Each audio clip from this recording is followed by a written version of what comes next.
Hey folks, it's Marvin Cash, the host of The Articulate Fly, and we're back with another Central Virginia fishing report with Ethan Martin at TaleTellers Fly Shop. How you doing, Ethan?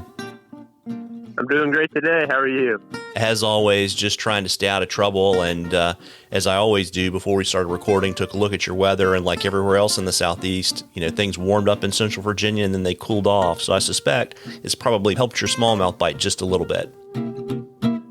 Yeah, it's maintained pretty good. We've had, similar to the summertime, there still has been a couple of mornings where it's shut down at like 10:30, 11-ish, just due to the heat, really. But we've had pretty cool evenings, so, water temps are floating back down, and we're basically in that fall transition where you get those little, I'm not even sure what they call them, just the fake summers, and the fake falls until finally it's cold. I mean, that seems to be the way it goes. But the fishing for smallmouth has still been good. It's primarily just been bait fish. The cicadas have pretty much gone away. You still might catch some on topwater, but it's just not going to be the main thing right now. So if you show up, I make sure that you got some bait fish patterns and crayfish patterns if you got to just plunge into the deep, huge pools. But fish are still active. They're still feeding. And it's a great time to get out there and avoid crowds because, everybody's pretty much on the weekends, especially, watching football or hunting or doing something other than fishing. So it's a great time for those that want to fish. Yeah, absolutely. And are the smallmouth, I would imagine too, they're moving out of their summer spots, but they're not quite in their winter places yet. Yeah, they're definitely not in winter places yet. They're not all bunched up in the same holes, but they're still spread throughout the river. I mean, we've caught them off of logs just downtown, waiting around.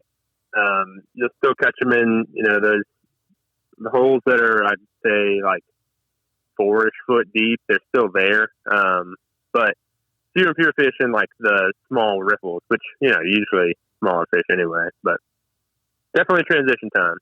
Yeah, got it. And then, of course, we talk about trout, and I imagine your brook trout bite's pretty good right now. Yeah, it is. Brook trout, they haven't started breeding yet or spawning, so still got a couple more weeks at them. And we've mainly been throwing some terrestrial patterns just to see if they'll eat them, but definitely see an uptick in fish that are eating a little bit smaller dry flies. So like purple haze, parachute Adams, that style of dry fly has been doing well. Doesn't mean that you can't show up and throw a big terrestrial. That's what I like to do, just to see if they'll eat it first. But more fish have definitely been eating the smaller dries and then the nymphs that you would take off of them. And so one of the patterns we've been doing pretty good on nymph-wise for the brook trout is actually like little tiny buggers, like a size 10 or size 12 on a jig hook. Those have been doing really well. I mean, that's one of the things that, a lot of the country boys around here, when they think about brook trout fishing, it's the red worms and live minnows. That's what they're always looking for. So this time of the year, it's definitely been interesting to see, just how many fish you can catch on a small streamer. I do that a lot. I really enjoy that, just because it's pretty active and you can catch some of the bigger fish. But so don't count that out too when you're going up into the mountain stream. Got it. And when you say smaller dries, what size are you talking about? 14s and 16s? Well, yeah, I would say 12s and 14s. I mean, 14s are more of that magic number. I personally, you can laugh or hate it if you want, but I don't usually go smaller than a 14 on brook trout streams. I'll throw 8s. I throw big stuff, but that's just because I like seeing it. And kind of, you can weed out some of those itsy bitsy, like 2-inch long fish that want to eat stuff. So, but that's how I am. Everybody has their own preferences. Yeah, got it. And of course, the other thing that fall means in Central Virginia is the stocking trucks on the roll. What's the status of your stocked water? Yeah, so stocked water, a couple people went up there. They stocked the tie and a couple other of our fisheries that are, like 40 minutes away. And I talked to probably 4 or 5 people that went up there this past weekend. And one of them got into trout pretty good, and then the other ones were still learning. So one of those things, following the stock truck doesn't always guarantee you fish, especially, it's pretty well known that following the stock truck, there's a lot of other people that do that. So places can get fished out. But the other thing about this time of the year is we do have lower water, which just comes with fall. So when they stock, most of those fish get put into the larger holes, or the things that are easier to access.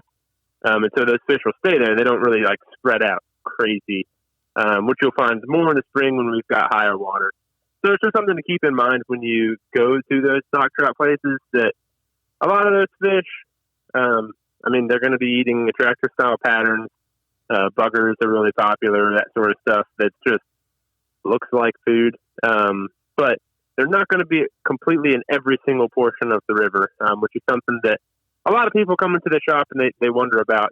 They'll see the stock trout signs and they just assume that every single part of that river is going to have trout in it. But especially this time of the year, that's not usually the case until, you give it a couple months and they do spread out some and they've got a little bit more water. And, they become a little bit more, I don't want to say wild, but more oriented to eating smaller stuff, nymphs, that sort of stuff that we're presenting to them. But, right now, if you go up there, buggers, anything that looks like it's moving, because they'll eat that, or triggers a strike, or stuff that's just gaudy. So like a squirmy worm or an egg, something like that. Yeah, there you go. And folks, we love questions on the articulate fly. You can email them to us or send them to us on our Facebook or Instagram page. And if we use your question, I'll send you some articulate fly swag, and we will enter you into a drawing for something cool from the shop at the end of the season. And Ethan, before I let you go, why don't you update folks on the status of the build out at the new location and the location, at least for a few more weeks, of the current location, and how to find you on the internet and all that kind of good stuff. Yeah, so right now we're located on Commerce Street in downtown Lynchburg, Virginia. And in, 2 weeks, we'll be moving up to Main Street.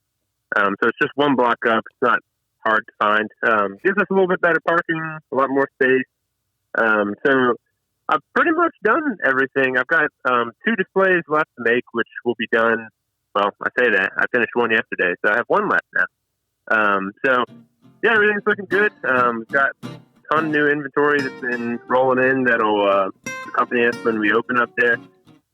So it's looking good, and I'm sure that you'll hear more, see more about the opening as soon as we're up there, which will be November 1st. Is going to be the first day at the new location. Well, very cool. And as I always say, folks, fall is my favorite time of the year to get out and catch a few. Tight lines, everybody. Tight lines, Ethan. Tight lines.